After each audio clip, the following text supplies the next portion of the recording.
Nuestro trabajo es hacer un registro que dé cuenta de las diferentes técnicas y oficios que se usan habitualmente en el proceso de restauración de un edificio histórico.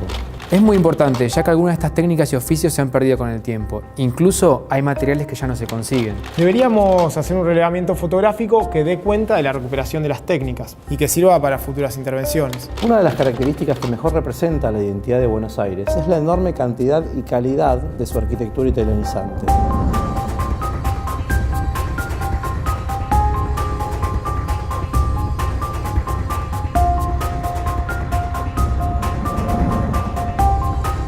El aporte de arquitectos y constructores italianos fue fundamental entre fines del siglo XIX y principios del XX.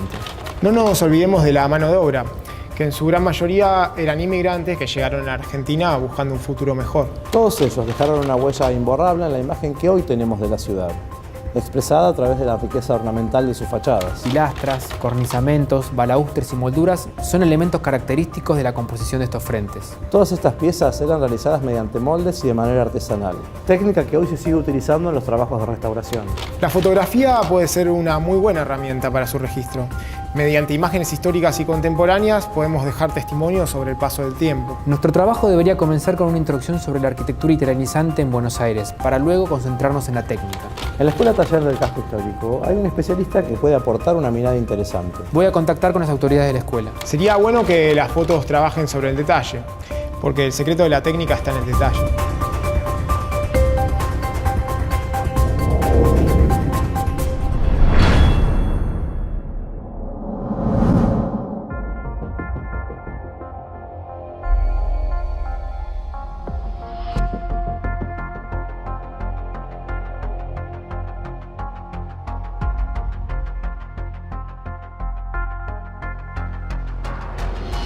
La arquitectura italianizante tendrá un fuerte impacto en nuestro país a partir de la segunda mitad del siglo XIX, con la llegada de profesionales europeos, mayormente italianos, lo que provocará un cambio notable en las obras encargadas por el Estado, así como en el ámbito privado, con especial énfasis en Buenos Aires y el litoral fluvial. En la provincia de Entre Ríos fue clave la figura de Pedro Fossati, arquitecto oficial de Justo José de Urquiza, para quien diseñará, entre otras obras, el Palacio San José en las cercanías de Concepción del Uruguay. En Paraná se destaca la figura de Juan Bautista Arnaldi, autor de la catedral, así como de la iglesia de Santo Domingo en la capital santafesina. Corrientes contará con Juan Coll, quien estuvo a cargo de las obras de la Casa de Gobierno provincial y de muchos otros edificios públicos y privados. Podemos afirmar que el lenguaje italianizante fluyó por los ríos Paraná y Uruguay, de abajo hacia arriba y de arriba hacia abajo, trazando un puente que va de Asunción del Paraguay a Buenos Aires con obras de exquisita factura.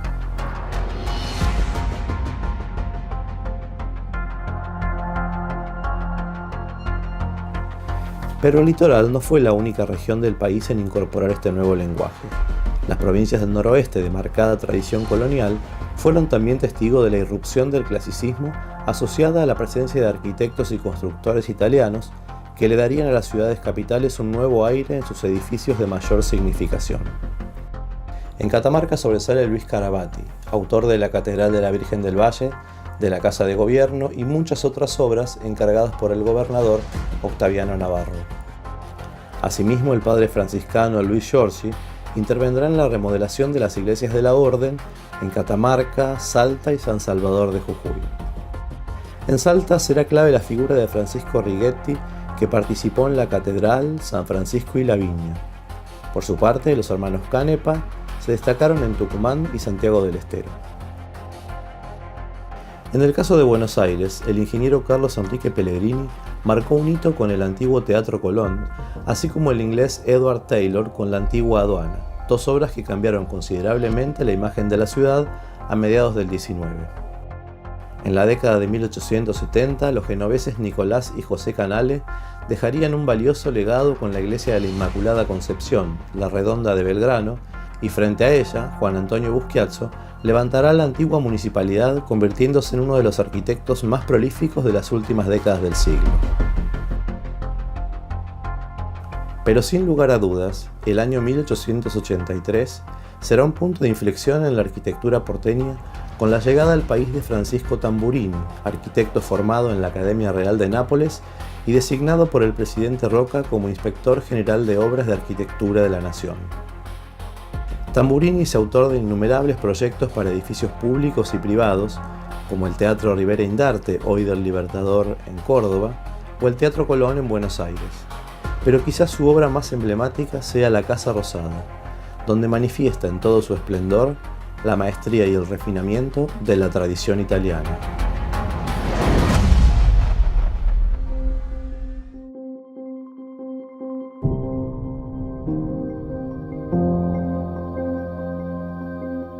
La Casa Chorizo para mí es la gran expresión democrática que permitió que un inmigrante que no venían con riquezas ni con grandes capitales, sino con su cultura y sus ansiedades, permitió que echara raíces con una forma de la pequeña propiedad. Y echar las raíces si fuera suficiente de pensar todo el desarrollo de lo que podría ser su vida, el desarrollo de la familia, el crecimiento de la familia con el crecimiento de las habitaciones, y la renta cuando fueran viejos. Era como si fuera todo un círculo cerrado.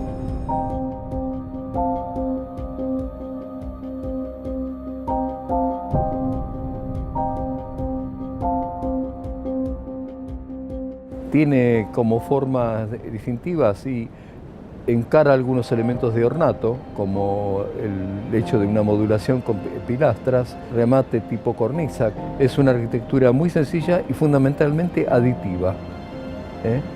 La Casa Chorizo, que mucha gente dice viene de la casa mediterránea, la casa del modelo pompeyano, en realidad es una instancia propia, porque la casa empieza a evolucionar con algo que es el soporte, el lote. Y el lote definió el cómo puede ser una casa. El lote tiene generalmente 10 varas de ancho y los largos son variables en función de la posición con respecto a la manzana. Y en definitiva tienen dos cosas que determinan. Una es una conexión con la calle y una conexión con la orientación, con el sol.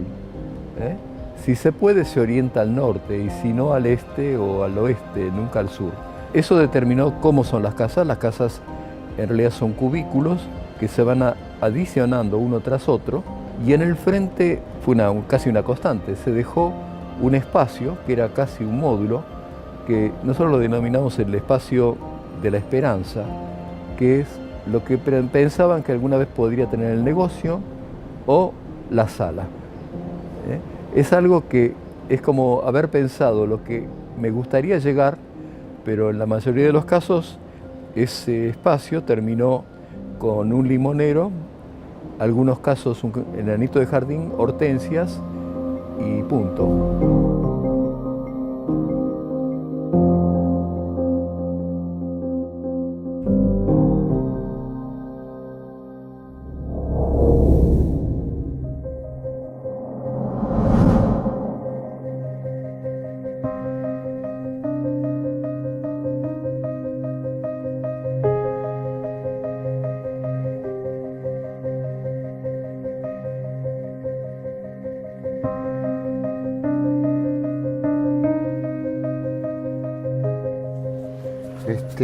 Este mascarón pertenece a un frente en el cual pudimos tomar esta pieza, retirarla, y tenemos que hacer a su vez, para completarlo, otros mascarones más.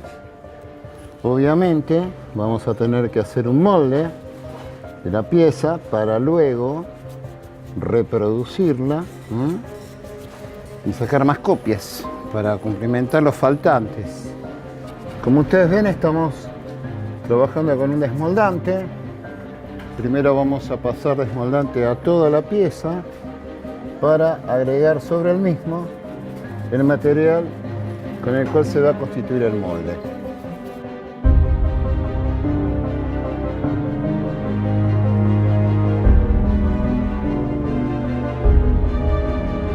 Vamos a pasar ahora a la colocación con la pistola correspondiente, a la colocación de lo que es la silicona.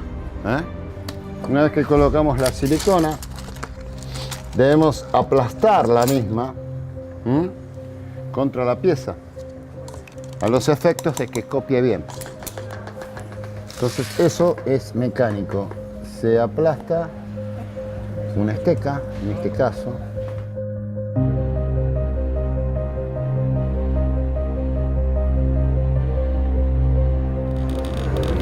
No conozco los moldes como los hacían antes, porque no existía la silicona.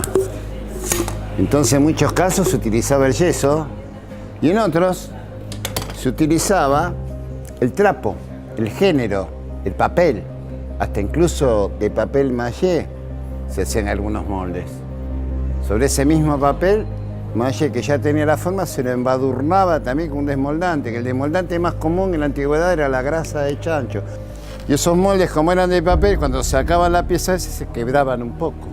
Entonces automáticamente los emparchaban de afuera con otros papeles, con cola, con trapo, lo emparchaban de afuera y volvían a hacer otra colada. Y se había para 2 o 3 piezas los moldes de ese tipo. No se podía pedir mucho más.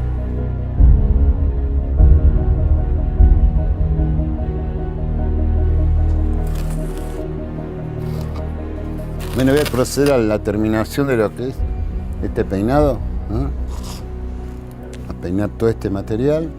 Hice peinar también. Y después voy a empezar a colocar lo que es la gasa. Porque esto va entre capa y capa de material, van 2 capas, va una capa de silicona, la gasa, que en este caso acá ya la podemos colocar. Ponemos ya pequeños trozos de gasa. ¿Para qué la gasa, dirán ustedes? Esto cuando se lo abra se le va a torsionar, se le va a hacer este juego, se va a trabajar la silicona que ya está seca, se la va a trabajar con cierta vehemencia, por así decirlo. Vamos a tener que hacer copias, cantidad de copias, y esa cantidad de copias, esto lógicamente lo vas doblando, doblando, doblando, es material de tipo, no plástico sería la palabra, pero es de tipo polímero, ¿no? Entonces en un punto va a quebrar. Entonces al colocar la gasa nosotros estamos asegurando que esto no va a quebrar. Y si por alguna razón quiebra, está agarrado internamente.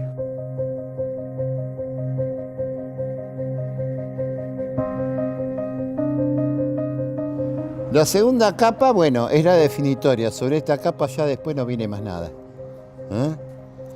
Ya viene directamente lo que va a ser el segundo paso, que lo vamos a ver en otro momento, que es la cuestión esta de el contramolde.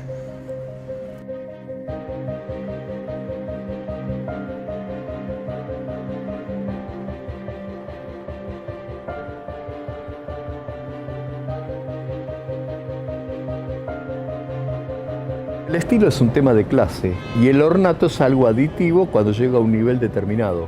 Lo básico es el cubículo y yo lo voy adornando o expresando a medida que la calidad económica y cultural de la familia lo expresa.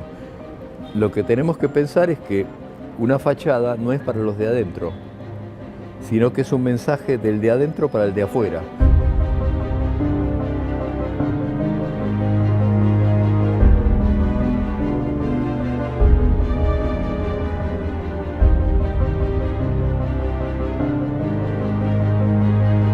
Hizo falta superar una cantidad de cosas para que fuera necesario tener un mensaje que fuera distintivo de los otros. Si todos fueran iguales, no hacía falta mensaje. El tema es que esas cosas son aditivas. Y vamos a ver casas construidas 1870 y la fachada por ahí con piedra París, en algún caso, con ornato y una serie de cosas, 1900.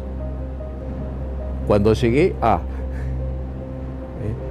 es muy difícil que un inmigrante de entrada traiga un capital como para hacer una casa terminada.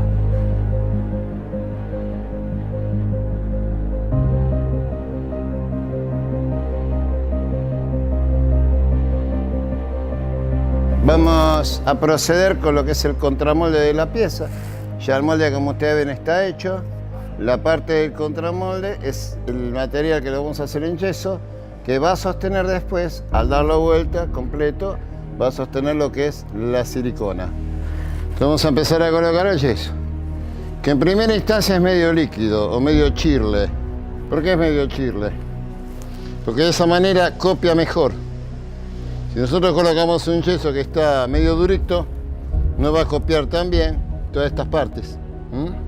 Este va a ser un molde de 2 taseles. Primero voy a hacer la mitad del rostro, después voy a proceder con la otra mitad. Por eso voy a colocar material hasta más o menos la mitad de lo que es el molde o la pieza.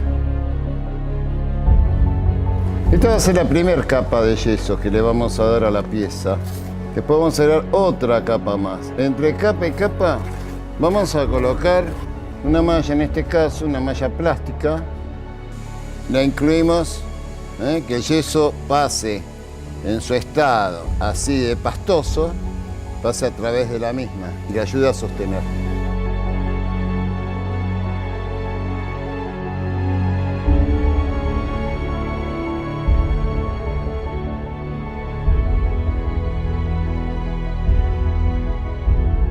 Así terminamos el proceso del contramolde.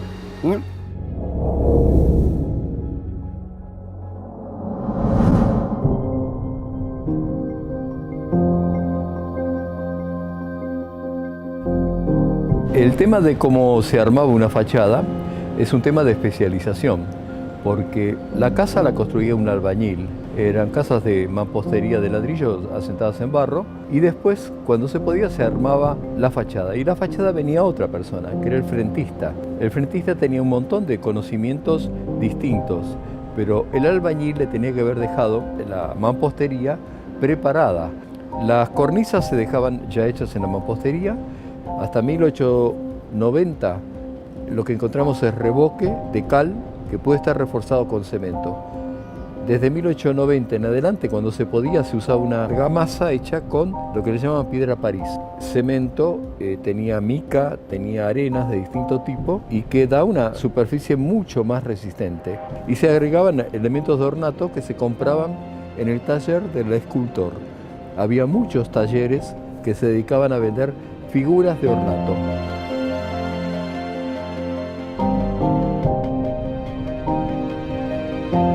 Yo, que me crié en Pompeya, tuve la oportunidad de enterarme de un taller que hubo en la avenida Chiclana, que eran italianos. Ese taller funcionó en los años 1910, para el centenario. Y hicieron piezas acá en la Argentina, que no hubo que comprar fuera del país. Y ellos también trabajaban. Lo más loco de todo, que estos tanos habían logrado ya con las manos, trabajando con las manos, o sea, eran como pequeños moldes sus manos. Entonces por ahí tienen que hacer una cartera. Una cartera es un glóbulo grande que tiene ornamentación a los costados, que está enfrente de muchos edificios. Esas carteras las hacían con las manos, tiraban papel sobre la mesa de diario, tiraban directamente el concreto. No era cemento, se llamaba tierra romana, venían tambores desde Europa, precisamente de Italia. Sacaban esa pasta, la mezclaban con un poco de cal, arena, y con las manos hacían las listas, hacían las formas. O sea, con la misma mano le daban la forma. Hacían así, el globulado de acá lo hacían así, lo amasaban como si fuera un pan, una cosa así. Cuando secaba ya estaba lista. Después trabajaban un poco las estecas y terminaban la pieza con las manos. Como lo hacían sobre diarios, que eran diarios de esa época, obvio, a veces encontrás en algunas de esas piezas el diario pegado atrás con la fecha.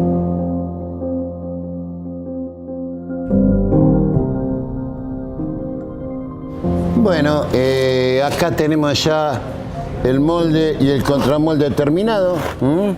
Y vamos a proceder a abrir el contramolde. Y acá tenemos el molde con la pieza. Procedemos a sacar el molde despegándolo de la pieza. Yo lo que estoy haciendo acá es un armazón metálico para reforzar la pieza. Tendremos que proceder a la colada para buscar los materiales para llevar a cabo la misma. Ahora lo que se va a realizar es el tamizado de la arena para eliminar todo tipo de impureza. Y vamos a hacer 3 de cemento blanco para lograr así a la vista algo similar a un símil piedra, digamos, ¿no? Como ven, esto prácticamente no es una colada. Estamos trabajando con el material en un punto donde tiene cierta solidez. Están dando los últimos toques de la pieza. A partir de ahora, un par de detalles y esto ya lo dejamos secar para desmoldar con mayor seguridad, dada la temperatura que está un poquitito húmedo, en 48 horas. Ya habíamos realizado la colada. Convenientemente esperamos el tiempo necesario. Vamos a desmoldar. Y bueno, ahí vamos separando las partes. Hacemos una capa. Ahí ya aflojó. Y la otra. Cuidando de no romper el molde. Ahí va. Ahí va. Venimos de abajo. Y bueno. Ahí está. A esta pieza todavía le falta secarse. En líneas generales, la pieza ya está. A su lado tenemos la original, de la cual hicimos el molde.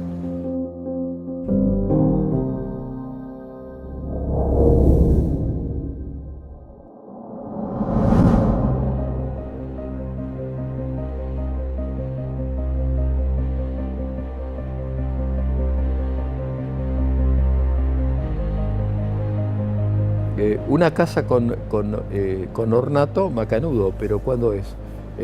Cuando un ornato que se le agrega primero italianizante, allá por 1870, 60, con figuras de terracota, con algunos elementos aditivos, con las rejas que tenían algunos elementos de antimonio, como los palmares o las cabecitas de Colón, que caracterizaban, pero eso no era de la gente común, Había que tener posibilidad de tener eso.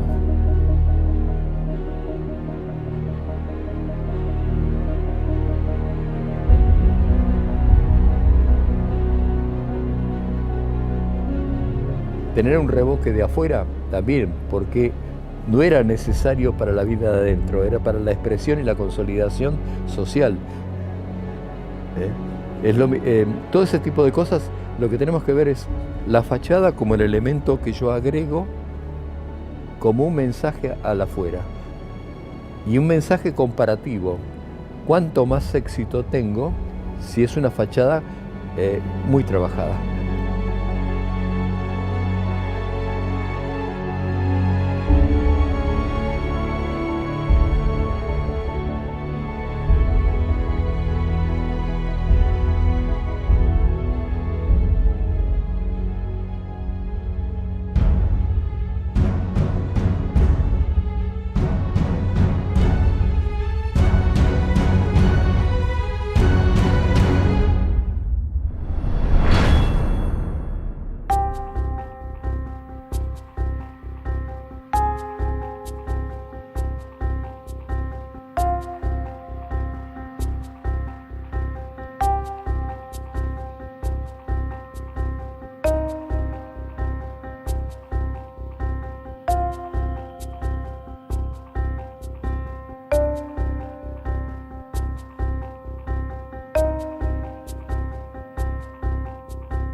Cuando reconocemos los monumentos nacionales, nos vamos siempre para destacar palacios o destacar grandes petioteles o cosas así, y nunca rescatamos la Casa Chorizo, que fue el contenedor del 90% de las familias mayas.